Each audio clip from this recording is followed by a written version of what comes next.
Well, we all need a reason to wake up. For me, it just took 11,000 volts. I know you're too polite to ask, so I will tell you. One night, sophomore year of college, just back from Thanksgiving holiday, a few of my friends and I were horsing around. We decided to climb atop a parked commuter train. It's just sitting there with the wires that run overhead. Somehow that seemed like a great idea at the time. We'd certainly done stupider things. I scurried up the ladder on the back, and when I stood up, the electrical current entered my arm, blew down and out my feet, and that was that. Would you believe that watch still works? Takes a licking. My father wears it now in solidarity. That night began my formal relationship with death. My death. And it also began my long run as a patient. It's a good word. It means one who suffers. I guess we're all patients. Now, the American healthcare system has more than its fair share of dysfunction. To match its brilliance, to be sure. I'm a physician now, a hospice and palliative medicine doc, so I've seen care from both sides. And believe me, most everyone who goes into healthcare really means well. I mean, truly. But we who work in it are also unwitting agents for a system that too often does not serve. Why? There's actually a pretty easy answer to that question. And explains a lot. Because healthcare was designed with diseases, not people, at its center. Which is to say, of course, it was badly designed. And nowhere are the effects of bad design more heartbreaking or the opportunity for good design more compelling than at the end of life, where things are so distilled and concentrated. There's no do-overs. My purpose today is to reach out across disciplines and invite design thinking into this big conversation. That is, to bring intention and creativity to the experience of dying. We have a monumental opportunity in front of us before a universal, one of the few universal issues, as individuals as well as a civil society, to rethink and redesign how it is we die. So, let's begin at the end. For most people, the scariest thing about death isn't being dead, it's dying, suffering. It's a key distinction. And to get underneath this, it can be very helpful to tease out suffering which is necessary, as it is, from suffering we can change. The former is a natural, essential part of life, part of the deal. And to this we are called to make space, adjust, grow. It can be really good to realize forces larger than ourselves. They bring proportionality, like a cosmic right-sizing. After my limbs were gone, that loss, for example, became fact, fixed, necessarily part of my life. And I learned I could no more reject this fact than reject myself. Took me a while, but I'd learned it eventually. Now, another great thing about necessary suffering is that it is the very thing that unites caregiver and care receiver, human beings. This, we are finally realizing, is where healing happens. Yes, compassion, literally, as we learned yesterday, suffering together. Now, on the systems side, on the other hand, so much of the suffering is unnecessary, invented, serves no good purpose. But the good news is, since this brand of suffering is made up, well, we can change it. How we die is indeed something we can affect. Now, making the system sensitive to this fundamental distinction between necessary and unnecessary suffering gives us our first of 3 design cues for the day. After all, our role as caregivers, as people who care, is to relieve suffering, not add to the pile. True to the tenets of palliative care, I function as something of a reflective advocate as much as a prescribing physician. Quick aside, palliative care, very important field, but poorly understood. While it is not limited to end-of-life care. It is not limited to hospice. It's simply about comfort and living well at any stage. Okay, so please know that you don't have to be dying anytime soon to benefit from palliative care. Now, let me introduce you to Frank. Sort of makes this point. I've been seeing Frank now for years. He's living with advancing prostate cancer on top of long-standing HIV. We work on his bone pain and his fatigue, but most of the time we spend thinking out loud together about his life, really about our lives. In this way, Frank grieves. In this way, he keeps up with his losses as they roll in, so that he's ready to take in the next moment. Loss is one thing, regret quite another. So Frank has always been an adventurer. Looks like something out of a Norman Rockwell painting, and no fan of regret. So it wasn't surprising when he came into clinic one day saying he wanted to raft down the Colorado River. Was this a good idea? With all the risks to his safety and his health, some would say no, many did, but he went for it, while he still could. And it was a glorious, marvelous trip. Freezing water, blistering dry heat, scorpions, snakes, wildlife howling off of the flaming walls of the Grand Canyon. All the glorious side of the world beyond our control. Now, Frank's decision, while maybe dramatic, is exactly the kind so many of us would make if we only had the support to figure out what is best for ourselves over time. So much of what we're talking about today is a shift in perspective. After my accident, when I went back to college, I changed my major to art history. Studying visual art, I figured I'd learn something about how to see. A really potent lesson for a kid who couldn't change so much of what he was seeing. Perspective, that kind of alchemy we humans get to play with, turning anguish into a flower. Flash forward, now I work at an amazing place in San Francisco called the Zen Hospice Project, where we have a little ritual that helps with this shift in perspective. When one of our residents dies, the mortuary men come, and as we're wheeling the body out through the garden, heading for the gate, we pause. Anyone who wants, fellow residents, family, nurses, volunteers, the hearse drivers too now, share a story or a song or silence as we sprinkle the body with flower petals.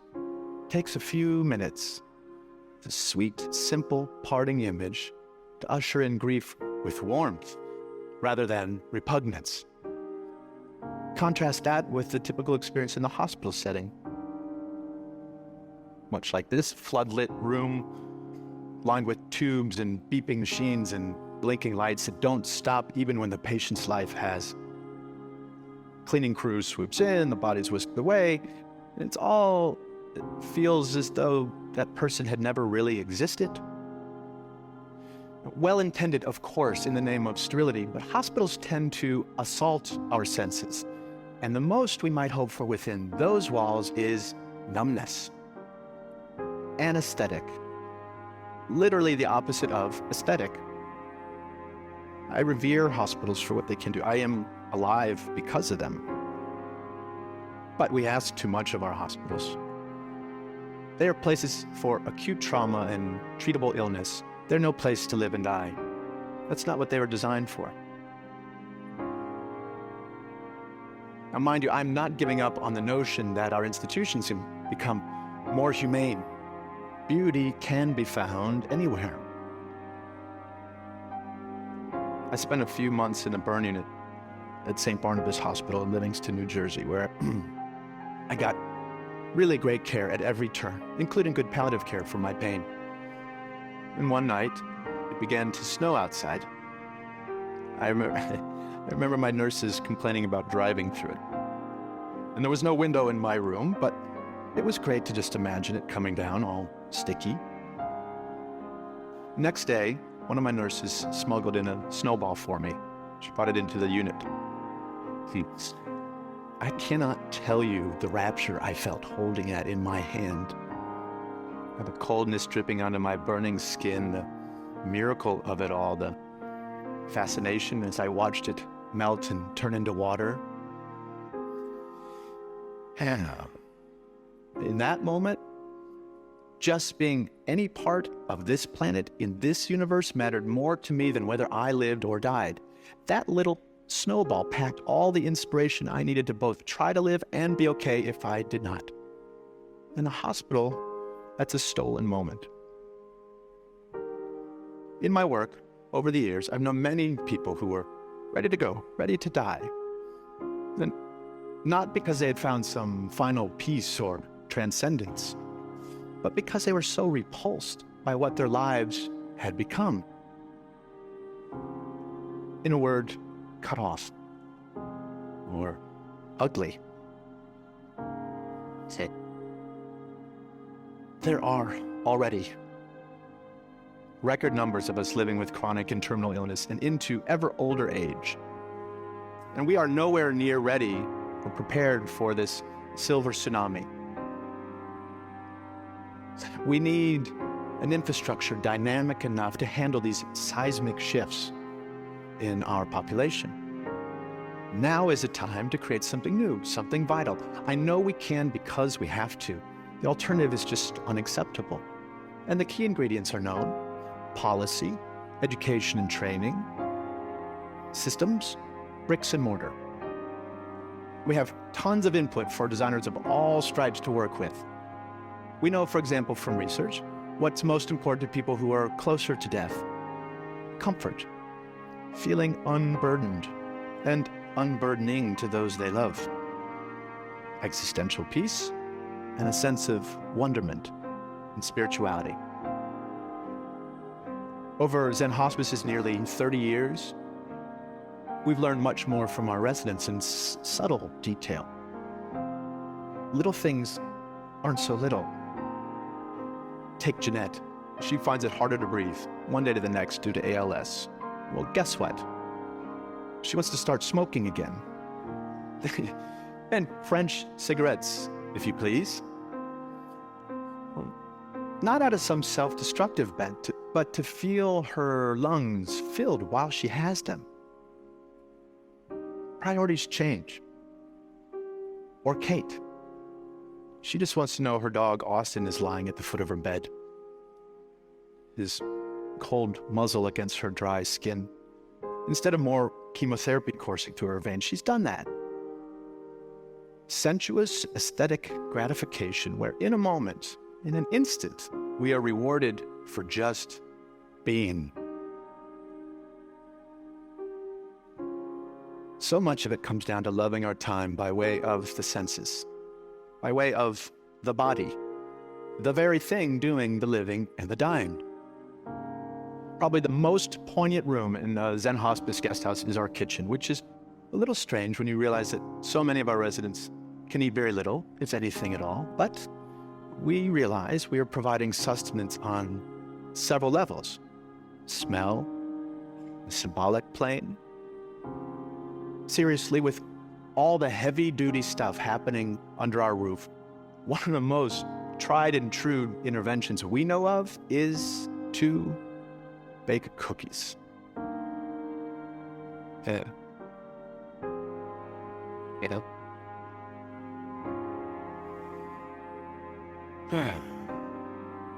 As long as we have our senses, even just one, we have at least the possibility of accessing what makes us feel human, connected. Imagine the ripples of this notion for the millions of people living and dying with dementia. Primal sensorial delights that say the things we don't have words for, impulses that make us stay present, no need for a past or a future. So, if teasing unnecessary suffering out of the system was our first design cue, then tending to dignity by way of the senses, by way of the body, the aesthetic realm, is design cue number 2. Now this gets us quickly to the third and final bit for today. Namely, we need to lift our sights, to set our sights on well-being. So that life can become, and health care can become about making life more wonderful rather than just less horrible. Beneficence. Here, this gets right at the distinction between a disease-centered and a patient or human-centered model of care. And here is where caring becomes a creative, generative, even playful act. Play may sound like a funny word here, but it's also one of our highest forms of adaptation. Consider every major compulsory effort it takes to be human. The need for food is birth cuisine. The need for shelters given rise to architecture. The need for cover, fashion, and for being subjected to the clock, well, we invented music. So, since dying is a necessary part of life, what might we create with this fact? By play, I am in no way suggesting that we take a light approach to dying or that we mandate any particular way of dying. There are mountains of sorrow that cannot move, and one way or another, we will all kneel there. Rather, I am asking we make space, physical, psychic room, to allow life to play itself all the way out, so that rather than just getting out of the way, aging and dying can become a process of crescendo through to the end. We can't solve for death. I know some of you are working on this. So, meanwhile, we can design towards it. Now, parts of me died early on, and that's something we can all say one way or another. I got to redesign my life around this fact, and I tell you, it has been a liberation to realize you can always find a shock of beauty or meaning in what life you have left. Like that snowball lasting for a perfect moment, all the while melting away. If we love such moments ferociously, then maybe we can learn to live well, not in spite of death, but because of it. Let death be what takes us, not lack of imagination. Thank you.